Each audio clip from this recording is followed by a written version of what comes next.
Welcome to my cooking channel. আজকে আমাদের recipe হলো এঁচোড় কোপ্তা। এঁচোড় কোপ্তা তৈরির জন্য এখানে আমি নিয়েছি একটা এঁচোড়, বেসন, আদা পেস্ট, পেঁয়াজ পেস্ট, রসুন পেস্ট, লঙ্কা পেস্ট, পেঁয়াজ কুচি ও লেবু। এবার এঁচোড় কেটে নেব। তাই প্রথমে হাতে একটু সরিষার তেল লাগিয়ে নেব, যার ফলে হাতে এঁচোড়ের আঠা লাগবে না।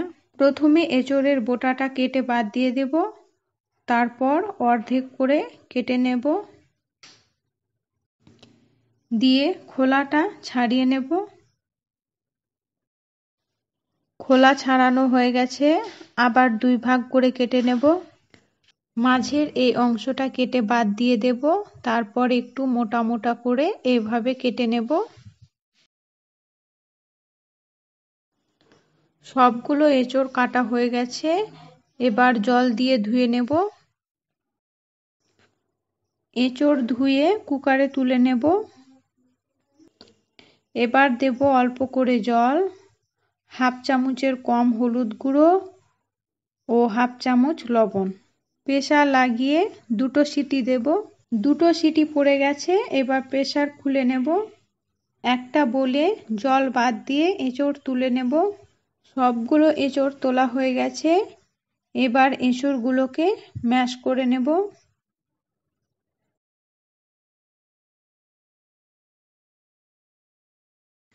এবার এখানে অ্যাড করব একটা মিডিয়াম সাইজের সেদ্ধ আলু ম্যাশ করে এঁচোড়ের সাথে মিশিয়ে নেব। এবার দেব 1 চামচের মতো গোটা জিরে, হাফ চামচ হলুদ গুঁড়ো, সামান্য পরিমাণ গোলমরিচ গুঁড়ো, 1 চামচ জিরে গুঁড়ো, হাফ চামচ লবণ, 1 চামচ আদা বাটা, 1 চামচ লঙ্কা বাটা, 2 চামচ রসুন বাটা, 2 চামচের মতো লেবুর রস, একটা পেঁয়াজ কুচি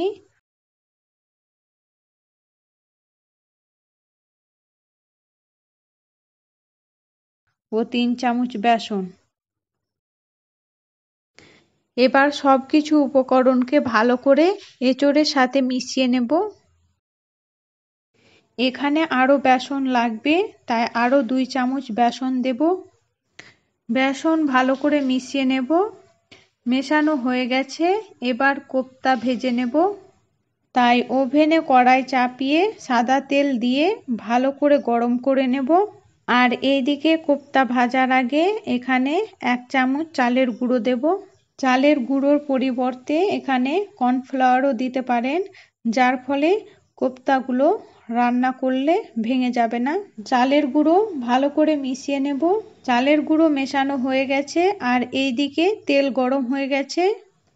এবার অল্প অল্প করে এঁচোড়ের মিশ্রণ হাতে নিয়ে এভাবে একটা লম্বা শেপ করে তেলে দিয়ে দেব। সবগুলো কোপ্তা তৈরি করে তেলে দিয়ে দেব, দিয়ে লাল করে কোপ্তাগুলোকে ভেজে নেব। যেগুলো কোপ্তা লাল হয়ে গেছে সেগুলিকে তুলে নেব। সবগুলো কোপ্তা ভাজা হয়ে গেছে, এবার কোপ্তা রান্না করে নেব। কোপ্তা রান্না করার জন্য এখানে কিছু উপকরণ নিয়েছি, সেগুলি হলো পেঁয়াজ, আদা, লঙ্কা, রসুন, তেজপাতা, টমেটো ও দারচিনি। প্রথমে ব্লেন্ডারে একটা রসুন, দুটো লঙ্কা, কয়েক টুকরো আদার স্লাইস ও 1 টুকরো দারচিনি ব্লেন্ড করে নেব। এরপর রান্নার জন্য ওভেনে কড়াই চাপিয়ে দেব। কড়াইয়ে দেব সরিষার তেল। তেল গরম হয়ে গেছে, দেব হাফ চামচের মতো 5 ফোড়ন আর দেব 1টি তেজপাতা। এরপর দেব মিডিয়াম সাইজে দুটো পেঁয়াজ কুচি। পেঁয়াজ 3 থেকে 4 মিনিট ভেজে নেব। দেখুন ভাজা হয়ে গেছে, এবার দেব একসাথে পেস্ট করে রাখা আদা রসুন লঙ্কার মিশ্রণটা।